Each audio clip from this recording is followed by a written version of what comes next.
మరి కవిత గారికి బెయిల్ వచ్చింది, ఎలా ఫీల్ అవుతున్నారు? చాలా హ్యాపీగా ఫీల్ అవుతున్నాం. తెలంగాణ ప్రజలు అందరూ హ్యాపీగా ఫీల్ అవుతున్నారు. మరి ఇప్పుడు ఆ బెయిల్ రావడానికి కూడా విలీనమే కారణం అని చెప్పేసి కాంగ్రెస్ పార్టీ వాళ్ళేమో బీఆర్ఎస్ బీజేపీ ఒకటి అంటున్నారు, బీజేపీ వాళ్ళేమో కాంగ్రెస్ ఇది ఇంకా బీఆర్ఎస్ ఒకటి అంటున్నారు. సో మీరేమంటారు దానికి?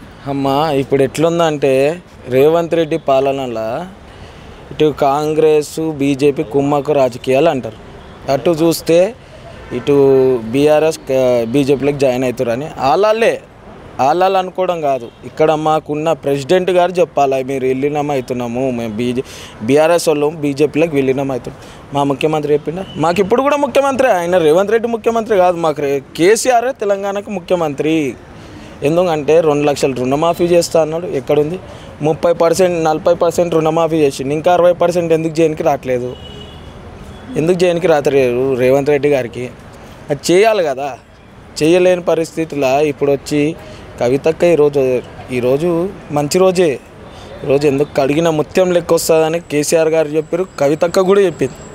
నేను తప్పు చేయలే, నా మీద కావాలని అరెస్ట్ చేశారు, సిబిఐ అరెస్ట్ చేశారు, ఈడీ హైదరాబాద్కి వచ్చినప్పుడు కూడా నేను ఇక్కడనే ఉన్నా, కవితక్క ఇంటికాడనే ఉన్నా, నేను కూడా తన్నులు తిన్నాం.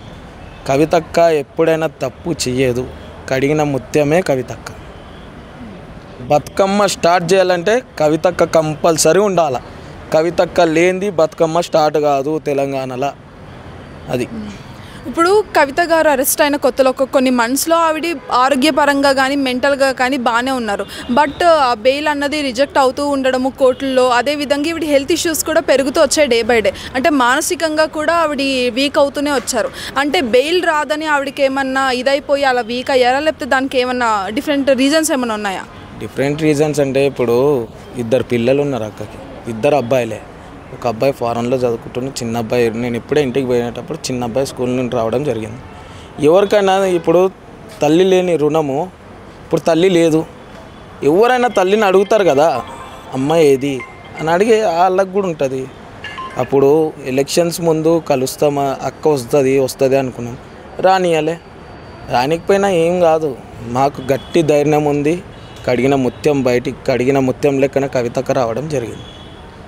ఇవన్నీ ఏది చెప్పినా, ఏ రాజకీయ నేతలు చెప్పినా మేమైతే ఇప్పటి వరకు ఒక్క మైనస్ పాయింట్ లేదు కవితక్క మీద. అక్క 10 ఫోన్లు ఇట్లా పట్టుకొని లైవ్లో చూపెట్టింది, 10 ఫోన్లు పట్టుకొని చూపెట్టింది, రెడనా 10 ఫోన్లు పట్టుకొని చూపెట్టింది. ఎందుకు చూపెట్టింది? ఆమె తప్పు చేస్తే అవి చూడాలి కదా, అది ఏదైనా రియాక్షన్ చేయాలి కదా, దాన్ని కాల్ డీటెయిల్స్ తీయాలి అని. ఎందుకు రాలే? ఎంత అమౌంట్ తీసుకురో దానికి కూడా ఉండాలి కదా. అవన్నీ ఏవి?